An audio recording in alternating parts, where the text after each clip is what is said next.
여러분, 시장은 이미 경기 침체를 예고하고 있습니다. 이게 상황이 굉장히 저는 급박하다고 저는 보고 있어요. 그래서 시장을 뚫어지게 쳐다봐야 된다고 생각합니다. 왜 제가 이런 말씀을 드리느냐 하면요. 일단 이거부터 먼저 한번 보시죠. 서부 텍사스산 중진류 가격입니다. 70달러가 깨져서 68.45달러를 기록하고 있습니다. 여러분도 알다시피 공장이 잘 돌아가면 석유에 대한 수요가 많아서 이게 올라가게 돼 있습니다. 예. 감산을 해도 유가가 올라가게 돼 있는데 이미 감산의 효과는 다 끝났다고 보이거든요. 그런데도 불구하고 지금 국제 유가가 떨어지고 있는 것, 이것은 말입니다. 분명하게 말씀드릴 수 있는 거예요. 경제가 제대로 돌아가지 않는다. 공장에서 에너지원이 그렇게 많이 필요하지 않는다. 이렇게 느껴질 수 있는 대목입니다. 여러분 이거 한번 보세요. 경제가 잘 돌아갈 때는요. 유가가 굉장히 많이 올라갑니다. 2003년일 때도 보세요. 2003년 12월 1일에 29.89달러까지 떨어진 적도 있지만 2008년 7월 14일에 145.49달러까지 올라간 적도 있잖아요. 예. 게다가 말입니다. 경기가 안 좋았던 최악의 상황 한번 보실까요? 실제 2008년 12월 22일 보세요.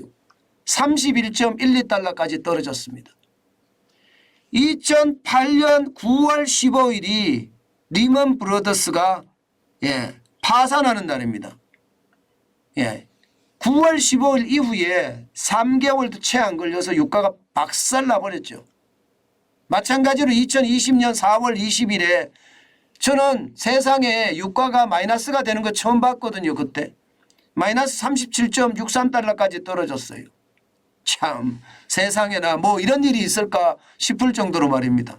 아니 많은 사람들이 마이너스니까 돈을 받고 기름을 갖고 온다는 이게 말도 안 되는 일이 벌어졌잖아요. 그죠?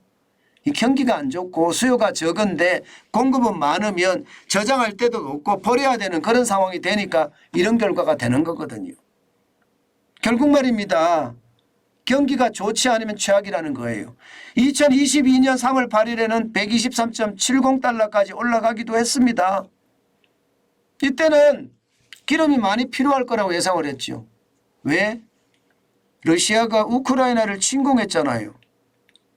그러면서 말입니다. 전쟁으로 인한 유가가 더 많이 필요하지 않겠느냐. 또 감산, 러시아에 대한 어떤 감산도 여기에 포함되지 않겠느냐 해서 양도 적고 수요도 좀 늘어난다는 그런 가정하에 123.70달러까지 올라가기도 했습니다. 그러던 것이 말입니다. 2023년에 들어와서는요. 이게 2003년으로 되어 있는데 2023년입니다. 2023년에 들어와서는 떨어지기 시작합니다.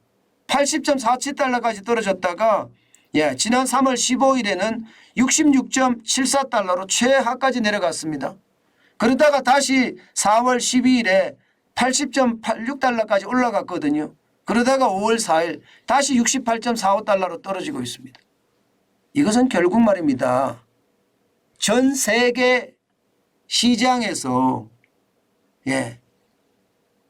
에너지원이라고 이야기하는 원유가 생각보다가 덜 필요하다는 뜻이에요. 왜냐하면 이미 말입니다. 사우디아라비아를 포함한 오펙 플러스는요. 감산을 단행했거든요. 그런데도 불구하고 유가가 이렇게까지 떨어진다는 것은 결국 침체의 그늘이 점점 다가온다 이렇게 이야기할 수가 있는 겁니다. 침체의 그늘이. 그런데 침체의 그늘이 점점 다가온다는 것은요. 유가만 이렇게 나타내는 것은 아닙니다. 경기 침체가 오면 금값은 어떻게 됩니까? 금값은 올라가잖아요. 지금 금값이 천정부지예요. 여러분 보시다시피 5월 4일 기준입니다. 2056.3달러입니다. 트라이온스당. 지난 2020년 8월 6일에 2069.4달러가 사상 최고치였거든요. 사상 최고치. 예, 시장에서는요. 이 사상 최고치 깰 수 있다 하는 이야기까지 나옵니다. 지난 4월 13일에 2041.3달러까지 올라갔던 적이 있다가 쭉 빠지기도 했습니다. 1986.9달러까지 떨어지더니 다시 2056.3달러까지 쭉 올라갔습니다. 이것도 마찬가지로 경기가 침체가 된다고 이야기하면 금값은 올라가거든요. 실제로 오일 쇼크 때 1980년 1월 21일 때도 보면 트라이온스당 847달러까지 폭등했잖아요. 그죠? 실제로 폭등했습니다. 게다가 말입니다. 글로벌 금융위기 때도 마찬가지.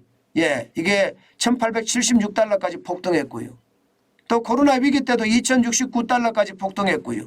지금 어떻게 될까? 지금은 경기 침체가 돼가는 중이다. 이게 어디가 하나 터지면 어떻게 되나 이런 생각까지 할 정도입니다. 그 정도로 말입니다. 예, 세계 경제 상황은 지뢰밭이라는 거 이 지표만 가지고도 보이거든요. 지표만 가지고도. 제가 여러분들에게 어디서 블랙스완이 터질지 모른다. 블랙스완은 예기치 않은 위기입니다. 예기치 않은 위기가 터질지 모른다고 말씀을 드렸는데 그게 점점 현실이 돼가고 있는 겁니다. 게다가 지표조차도 말입니다. 예, 이게 침체를 가리키고 있습니다. 미국의 1분기 성장률을 보면 1.1%입니다. 굉장히 많이 떨어졌죠. 예, 1.1%까지 떨어진다는 건 여러분 결국 말입니다. 최악의 상태가 되고 있다 하는 이야기가 되는 거예요. 저는 이것을 보면서 말입니다. 야, 이거 결국 말입니다. 침체의 어떤 늪으로 점점 빠져들어가는 것은 아닌가 그런 생각까지 하게 됩니다. 제가 오죽했으면 무섭다 경기 침체 이렇게 달았을까요? 그만큼 말입니다. 시장의 분위기는요. 시장의 분위기는 위기를 가리키고 있다 이렇게 생각하면 될 것 같습니다. 저는 충분히 위기를 가리키고 있다 이런 생각을 할 수밖에 없습니다. 예, 그만큼 말입니다. 지금 시장의 위기는요. 지표의 어떤 조짐들이 심상치 않습니다. 지표의 조짐들이. 그런데 이 지표의 조짐들이 전부 다 현실이 돼가고 있는 거거든요. 예, 지금 침체가 온다는 이야기를 스스로들 하고 있으니까 말입니다. 그래서 저는 여러분 늘 시장은요. 이게 너무 긍정적으로 보는 것은 저는 아니라고 보거든요. 일반적으로 시장은요. 좀 보수적으로 보는 게 일반적이에요. 지금 지표가 나오는 것을 봐서는 경기 침체의 골로 들어간다 이런 얘기가 되는 겁니다. 그렇기 때문에 예, 경기 침체에 대비하는 준비 제가 늘 말씀을 드립니다. 예, 좋은 지표가 나오면 좋은 지표가 나왔다고 제가 말씀을 드릴 거예요. 그런데 지금까지 좋은 지표가 나오는 것을 지금 볼 수가 없습니다. 그런 상황을 감안해 보면 시장의 불안감이 얼마나 큰지도 여러분 짐작이 되시죠. 어쨌든 여러분 시장은 분명히 변할 거고요. 그 변화에 우리가 어떻게 대응하느냐는요. 다 우리들의 몫이지만 중요한 것은요. 반드시 시장을 예의주시해야 된다는 것. 시장을 떠나면 안 된다는 것.